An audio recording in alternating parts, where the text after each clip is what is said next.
New video and updates के लिए bell icon पर प्रेस करें और ऑल पर सेट करें। शुरू करते हैं अल्लाह के बाबरकत नाम से जो बड़ा मेहरबान और नहायत रहम वाला है। तमाम तारीफ़ें मेरे अल्लाह रब्बुल इज़्ज़त के लिए हैं।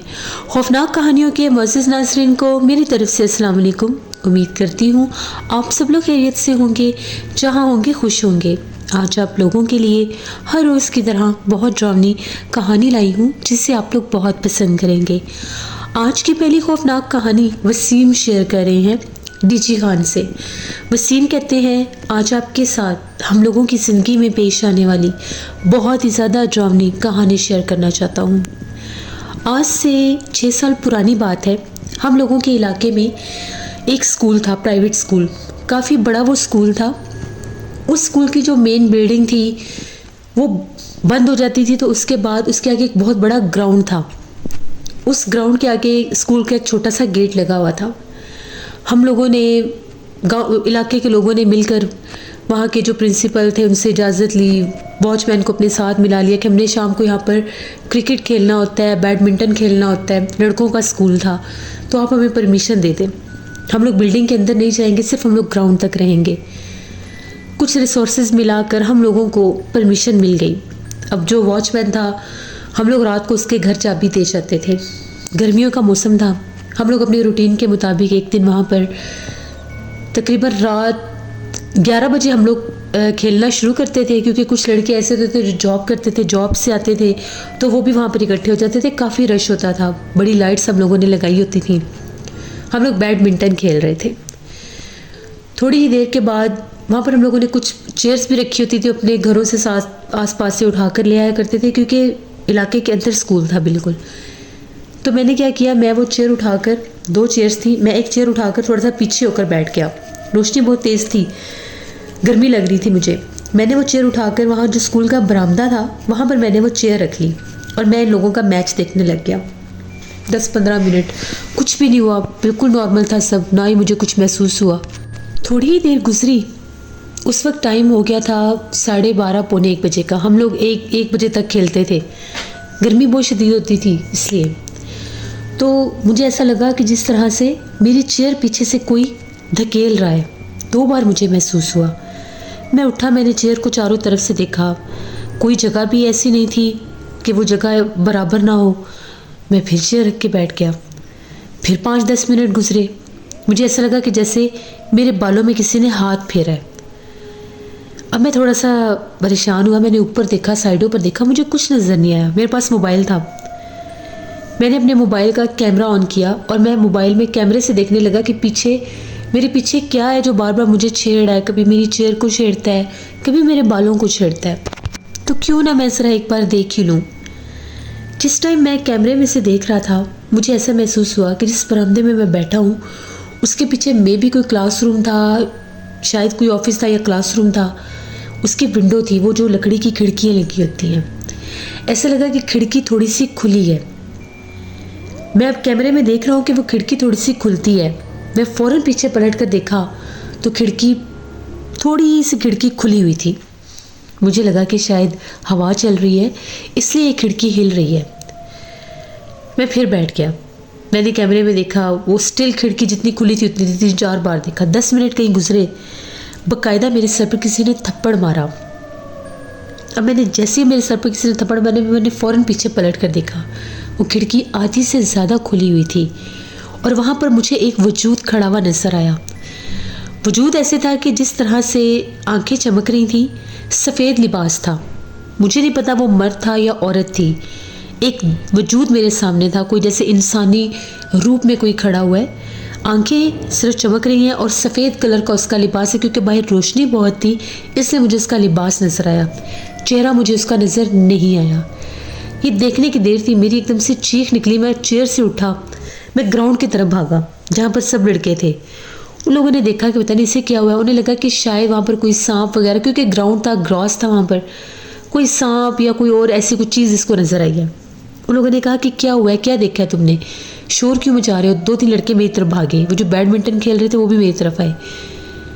मैं बस मुसलसल खिड़की की तरफ देख रहा था।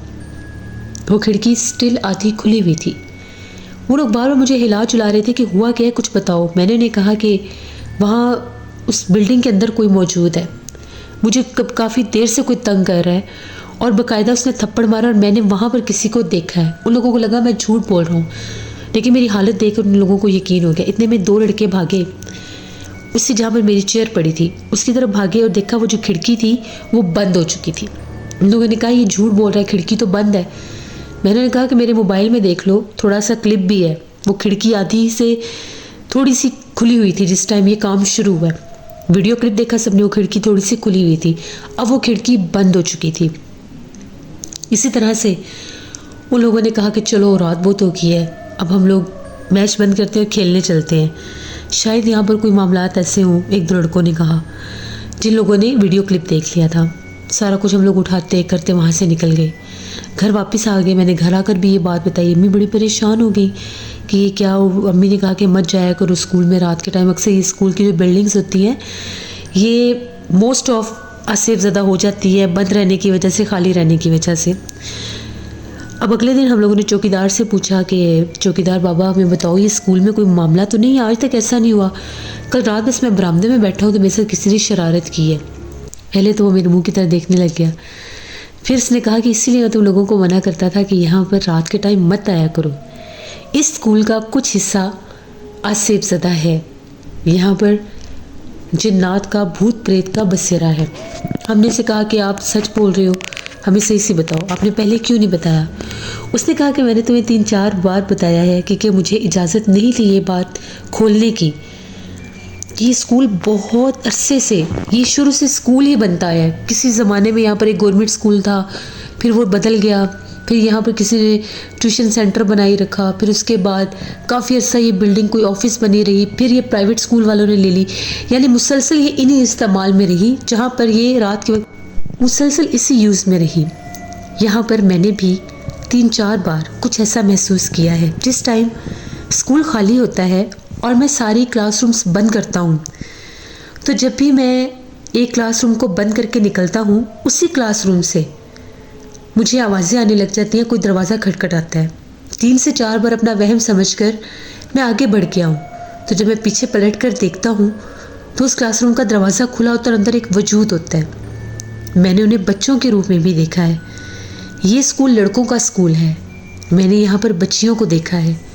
अक्सर एक बच्ची 8-9 साल की वो मुझे स्कूल की बिल्डिंग में घूमती हुई नज़र आती है। एक बार यहाँ पर जब स्कूल में फंक्शन था तो शाम 7 बजे का टाइम था। मैं इसको बंद करके जाने लगा तो मैंने उस बच्ची को उस गैलरी की तरफ भागते देखा था।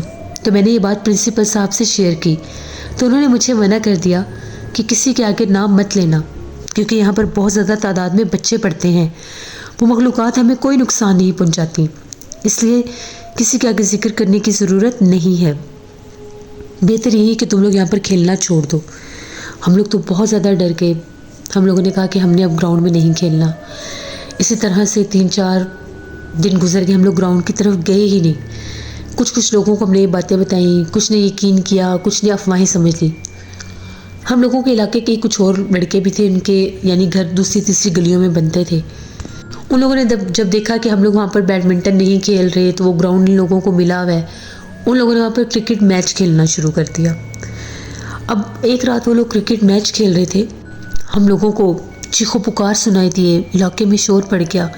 सारे लोग बाहर निकले, देखा तो वो एक लड़का था, वो बेहोश हुआ था ग्राउंड में। हम लोग भी भागे, सबके इसको क्या हुआ है।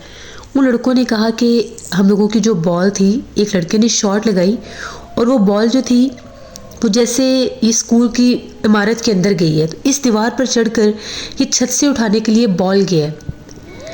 ये बॉल तो उठाकर नहीं ला सका, लेकिन ये इस हद तक चीखो पुकार कर रहा था कि इसने सिर्फ डायरेक्ट ही दीवार पर खड़े होकर नीचे छलांग लगाई है और गिरते साथ ये बेहोश हो गया। उसके मुंह पर पानी के छींटे मार रहे थे। उसको उठाकर बिल्कुल लाइट में लेकर आए। 15-20 मिनट के बाद उसे होश आया। वो कांप रहा था, उसके होंठ बिल्कुल नीले रंग के हो गए थे और चेहरे का रंग ऐसे था कि जिस तरह से पूरा ही जैसे किसी ने उसका खून निचोड़ लिया, इस तरह से जर्द हुआ था। बस वो ये कह रहा था मुझे मेरे घर जाने दो, यहाँ पर बहुत भारी मखलूक है, यहाँ से चले जाओ, वो हम सबको मार देगी जान से। बड़ा पूछा उससे कि हमें बताओ, क्योंकि इलाके के कुछ बड़े हजरात भी आ गए। उनसे पूछा तो उस लड़के से, तो उसने ये कहा कि मैं बॉल लेने के लिए जो ही ऊपर गया हूँ तो बॉल बिल्कुल सामने छत पर पड़ी हुई थी। मैं बॉल उठाने लगा तो एकदम से जैसे बॉल को किसी ने पाँव मारा है और वो बॉल सीढ़ियों की तरफ गई है, जहाँ से स्कूल की सीढ़ियाँ नीचे जा रही हैं। जैसे मैं वो बॉल उठाने लगा हूँ तो सीढ़ियों से कोई भागता हुआ ऊपर आया है। वो बहुत भयानक था। वो जो कोई भी था, उसका कद बच्ची जितना था, लेकिन उसका चेहरा बड़ी औरतों जैसा था, बहुत खौफनाक चेहरा था। और उसके पीछे एक आदमी भी था, बहुत काले से रंग का, बहुत ऊंचे कद का। उसने सफ़ेद लिबास पहना हुआ था। बस उनको देखने की देर है, फिर मुझे ना तो बॉल का होश रहा है, इससे पहले वो मुझे पकड़ते या मुझे नुकसान देते। मैंने दीवार के ऊपर से ही नीचे छलांग लगा दी। उसके बाद हम लोग इतना डरे क्योंकि हमें स्कूल के अंदर से बहुत ज़्यादा भयानक आवाज़ें आने लग गई। आवाज़ें ऐसी थी जिस तरह से कोई बहुत ज़्यादा दूर से चीखो पुकार कर रहा है। हम लोगों ने जल्दी से सब कुछ उठाया। वो जो कुछ मर्द हज़रात थे उन्होंने भी कहा कि दोबारा स्कूल में मत आना खेलने के लिए। सारे चले गए। पूरे इलाके में खौफ व हिरास फैल गया। ये बात जो थी वहाँ के स्कूल के अमले तक भी गई, प्रिंसिपल साहब के पास भी गई। अगले दिन उस लड़के के फादर और हम लोगों के इलाके के कुछ लोग मिलकर उन प्रिंसिपल के पास गए कि सर ये स्कूल में तो ये मामलात है, अगर बच्चों को कोई नुकसान हो जाए तो आप क्या करेंगे। उन्होंने खैर ये बात टाल दी। उन्होंने कहा कि हमने यहाँ पर कुछ लोगों को बुलाया है जो अमलियात करते हैं, कुछ बुज़ुर्गों को, साहिब इल्म को भी बुलाया है। उनका ये कहना है कि अगर इनको तंग ना किया जाए तो ये किसी को कुछ भी नहीं कहते। तो यहाँ पर कोई ऐसा बसेरा नहीं है, ना कभी बच्चे डरे हैं। इलाके के बच्चे यहाँ पर पढ़ते हैं, आप लोग पूछ सकते हैं। 10th तक वो स्कूल था, आप लोग इनसे पूछ लें। अब बच्चे पता नहीं डर रहे थे या बच्चों ने शायद वाकई कुछ नहीं देखा था, या बच्चों के साथ कुछ ऐसा हादसा हुआ नहीं था। कुछ लड़कों ने कहा कि बाथरूम वाली साइड पर हम लोगों को डर लगता है।